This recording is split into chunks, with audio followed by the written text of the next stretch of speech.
Hello my dear students. तो today I am going to start a new chapter. Geography का third chapter आज हम पढ़ेंगे जिसका नाम है वाटर रिसोर्सेज।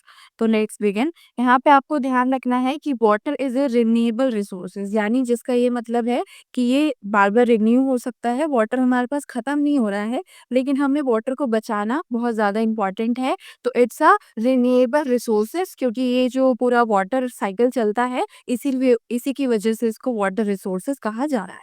अगर हम पूरे वर्ल्ड पे देखें तो 3/4 एरिया अर्थ के सरफेस पे वाटर से कवर है, यानी पानी की कमी नहीं है। पानी, अगर आपको कोई बोले कि पानी की कमी हो रही है तो वो बिल्कुल गलत है। मीठे पानी की कमी हो रही है, फ्रेश वाटर की कमी है। पानी हमारे पास भरपूर है, पूरा समुद्र में आपको कहीं ना कहीं पूरा ओशियन पानी से भरा हुआ है, लेकिन हम उसे पी नहीं सकते क्योंकि उसमें सेलिनिटी जो होती है, यानी जो नमक की मात्रा है वो बहुत ज्यादा होती है। यानी वो एक टाइप का खारा पानी है जिसको कंज्यूम नहीं किया जा सकता है। ये बात आपको ध्यान रखनी है। तो 3/4 एरिया हमारे अर्थ के सरफेस पे पूरा वाटर से कवर है, लेकिन अगर हम फ्रेश वाटर की बात करें तो वो बहुत 2.5 समथिंग, 2.4 समथिंग, तो इतना जो एरिया है वो फ्रेश वाटर से कवर हो रखा है, जो कि बहुत कम है। अगर हम फ्रेश वाटर की बात करेंगे तो ये ज़्यादातर जो इसका सोर्स है वो है ओशियन, ग्लेशियर्स, रिवर, ये सारा जितना भी सोर्स है उसी से हमारा फ्रेश वाटर आ रहा है। लेकिन आजकल के टाइम में ये इतना ज़्यादा पॉल्यूटेड हो गया है कि फ्रेश वाटर बहुत ज़्यादा धीरे-धीरे कम होता जा रहा है। ये बात आपको ध्यान रखनी है। नेक्स्ट आ जाएगा कुछ और भी फैक्ट्स हैं जो आपको ध्यान रखने चाहिए। जैसे 96.5% total volume of world's water is estimated to exist as ocean. एक तरीके से यहाँ पे 96.5% अप्रॉक्स पूरा ओशन में वाटर है, लेकिन उसमें से सिर्फ और सिर्फ 2.5% जो है ओनली फ्रेश वाटर एग्जिस्ट करता है। और ये जो 2.5% है ये बहुत ज़्यादा कम है। मतलब और जैसे पॉपुलेशन बढ़ती जा रही है, उनकी डिमांड्स भी हमें फुलफिल करनी होगी, और उसको फुलफिल करने के लिए एक्चुअल में हमारे पास इतना पानी नहीं है। ये बात आपको ध्यान रखनी है। नेक्स्ट आ जाएगा, इंडिया कितना रिसीव कर रहा है रेनफॉल से? 4%। एक चीज आपको ध्यान रखनी है कि सारी रेनफॉल ठीक नहीं होती है। कुछ रेनफॉल जो प्रेसिपिटेशन है, ये एसिडिक रेनफॉल भी होती है, जो कि कंज्यूम करने के लिए अच्छा नहीं है। आप उसको किसी और फॉर्म में यूज कर सकते हैं, घर के कामों के लिए यूज कर सकते हैं, इंडस्ट्री के लिए यूज कर सकते हैं, एग्रीकल्चर में यूज कर सकते हैं, but not useful for drinking. तो ये आपको बात ध्यान रखनी है। प्रेसिपिटेशन में इंडिया को अप्रोक्स 4% कहीं ना कहीं पानी मिलता है, जो कहीं ना कहीं हमारे लिए काफी बेटर कंडीशन में रहता है। नेक्स्ट आ जाएगा टॉपिक वाटर स्केर्सिटी। आपको इसका मतलब समझना चाहिए कि वाटर स्केर्सिटी का पहले मीनिंग क्या होता है। वाटर स्केर्सिटी का मतलब है कि शॉर्टेज ऑफ वाटर, उसी को स्केर्सिटी बोला हुआ है। यानी अगर पानी की कमी हो रही है तो उसे वाटर स्केर्सिटी में कंसिडर किया जाएगा। यानी shortage of water it's called water scarcity. अब ऑब्वियसली इसके कुछ कॉजेज भी होंगे, इसके कुछ फर्दर सॉल्यूशंस भी होंगे।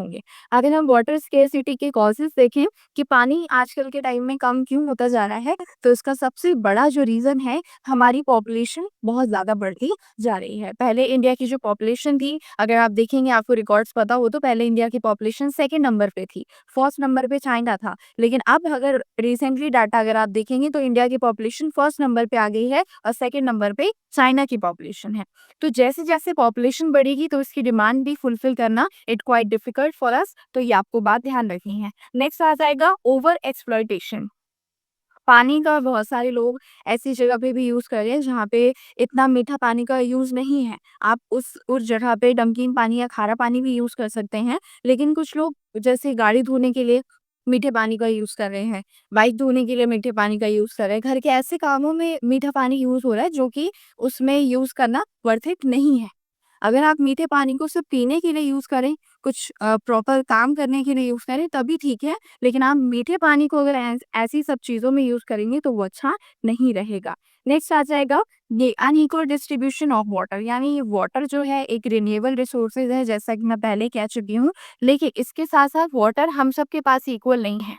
कहीं पे किसी कंट्री में वाटर बहुत ज़्यादा है, किसी कंट्री में वाटर इतना ज़्यादा नहीं है। कहीं पे रेनफॉल बहुत ज़्यादा हो रही है, कहीं पे रेनफॉल इतनी ज़्यादा नहीं हो रही है। अगर आप साउथ में देखेंगे, साउथ में ग्राउंड वाटर बहुत ज़्यादा कम है, और नॉर्थ इंडिया में ग्राउंड वाटर मिल जाता है, लेकिन धीरे-धीरे उसकी भी जो परसेंटेज है वो कम होती जा रही है, just because of global warming. तो ये आपको बात ध्यान रखनी है।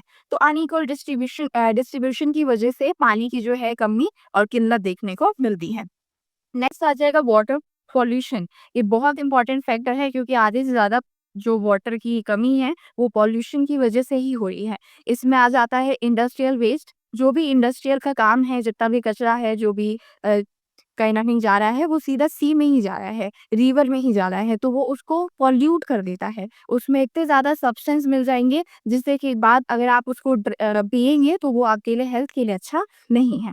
ये बात आपको ध्यान रखनी है। इंडस्ट्रियल वेस्ट और नेक्स्ट आ जाता है एग्रीकल्चर वेस्ट। एग्रीकल्चर भी किया जाता है जिसमें एचवाईवी सीड्स का यूज़ होता है, तो इट्स टाइप ऑफ केमिकल। ये भी एक टाइप का केमिकल है जो अगर रिवर में जाएगा तो वो उसको पॉल्यूट कर देगा। नेक्स्ट आएगा डोमेस्टिक वेस्ट, जो भी हम अपने घरेलू काम में यूज़ कर रहे हैं काम, वो भी कहीं न कहीं एट द एंड रिवर में ही जा रहा है, सी में ही जा रहा है, सीवेज का जितना भी कचरा है, तो वो भी डोमेस्टिक वेस्ट में कंसिडर किया जाएगा। ये भी वाटर पॉल्यूशन को बहुत ज़्यादा बढ़ा देता है, तो ये आपको ध्यान रखना है। नेक्स्ट आ जाएगा ओवर इरिगेशन। पानी को ज़्यादा बहाना भी सही नहीं है। इरिगेशन के भी बहुत सारे तरीके होते हैं, जिसमें आप पानी को कम थोड़ा यूज़ कर सकते हैं, लेकिन कुछ एग्रीकल्चर कुछ जो फार्मर्स हैं अभी भी पानी का ओवर यूज़ करते हैं, जो कि सही नहीं है। इसके बजाय आपको कुछ सॉल्यूशंस मैंने दे रखे हैं, आप इसको कंसिडर कर सकते हैं लिखने में। जैसे पॉपुलेशन कंट्रोल के लिए गवर्नमेंट पॉलिसी लाती है, जैसे हम दो हमारे दो, ठीक है? ये पॉलिसी आप लिख के थोड़ा-सा इनिशिएटिव डाल सकते हैं कि गवर्नमेंट ने काम किया है पॉपुलेशन को कंट्रोल करने के लिए, क्योंकि पॉपुलेशन कंट्रोल होगी तभी सारी प्रॉब्लम अपने आप सॉल्व हो जाएगी। नेक्स्ट आ जाएगा लिटरेसी रेट को बढ़ाना। ये चैप्टर आपके इसमें इसीलिए डाला हुआ है क्योंकि वो लिटरेसी रेट बढ़ाना चाहते हैं, यानी पढ़े-लिखे लोगों की संख्या को बढ़ाना चाहते हैं। तभी आप ये चैप्टर पढ़ रहे हैं ताकि आप वाटर की इम्पोर्टेंस को समझ पाएँ कि वाटर क्यों ज़रूरी है, कैसे आपको यूज़ करना चाहिए और कैसे आप उसको बचा के रख सकते हैं for the future generation.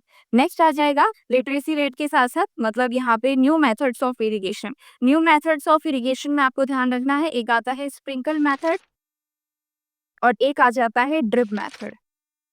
Sprinkle method और drip method new methods of irrigation है। इरिगेशन के न्यू मेथड्स आप इसको कंसिडर कर सकते हैं, जिससे कि इसमें पानी की बचत होती है और सेम टाइम पे एक ही जगह पे सारी लैंड पे पूरा पानी पहुंच जाता है, तो इसमें वेस्टेज नहीं होता है वाटर का ज़्यादा। तो ये बात आपको ध्यान रखनी है। नेक्स्ट आ जाएगा पॉल्यूशन रिड्यूस। पॉल्यूशन को आप कम करिए, जैसे इंडस्ट्रियल जो काम कर रहे हैं उनको भी थोड़ा सा वाटर को ट्रीट करके सी में डालना चाहिए या रिवर में डालना चाहिए, जिससे कि वो थोड़ा बेटर कंडीशन में रहेगा। पॉल्यूशन रिड्यूस, इसमें एक और पॉइंट आ जाएगा कि आप वाटर पॉल्यूशन को कम करें। जैसे पूजा पाठ के चक्कर पे भी हम रिवर को इतना ज़्यादा पॉल्यूट कर देते हैं, क्योंकि हम एक रिवर को मान रहे हैं कि पूजा पाठ खा रहे हैं, लेकिन हम उसे एट द एंड दूसरे अगर देखें तो हम उसे गंदा भी कर रहे हैं। तो ये कोई तरीका नहीं है पूजा करने का। आप इसके बजाय कहीं न कहीं अपनी श्रद्धा अगर रखें नॉर्मली, तो आप वाटर को पॉल्यूट होने से बचा सकते हैं। बोलते हैं ना, जैसे दूसरे देश में वो रिवर को कुछ भी नहीं मान रहे, लेकिन उनके वहाँ पे रिवर काफ़ी साफ है और हम रिवर को बहुत कुछ मान रहे हैं, धर्म से लेके भी मान रहे हैं, रिलेटेड भी मान रहे हैं, लेकिन हमारे यहाँ की रिवर सबसे ज़्यादा पॉल्यूटेड है। तो ये कहीं न कहीं कमी है, जो आपको थोड़ा-सा ध्यान रखना चाहिए। नेक्स्ट आ जाएगा मल्टीपर्पज़ प्रोजेक्ट क्या होता है? मल्टीपर्पज़ इसका रिलेटेड मतलब जब भी ये नाम आए, तो आप ध्यान रखना है इसमें डैम की बात बोल रहे हैं। किसकी बात बोली जा रही है? डैम। डैम का मतलब है कि it is related to dam. Multipurpose of dam में आपको ये ध्यान रखना है कि जो भी टॉपिक है, इसका एक पर्पज़ नहीं है, इसके बहुत सारे पर्पज़ हैं।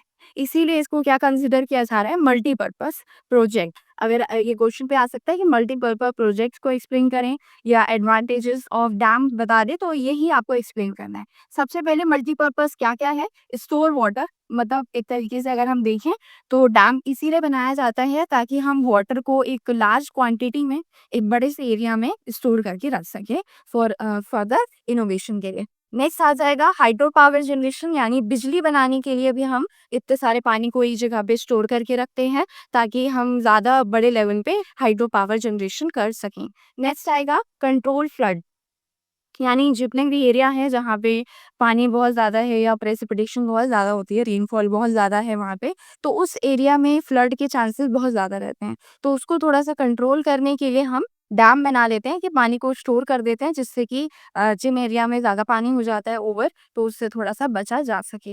नेक्स्ट आएगा agriculture uses to local areas. इस डैम के पानी को हम एग्रीकल्चर यूजेस के लिए भी बीच-बीच में छोड़ देते हैं, जिससे कि वो अपना काम ईज़िली कर पाएँगे।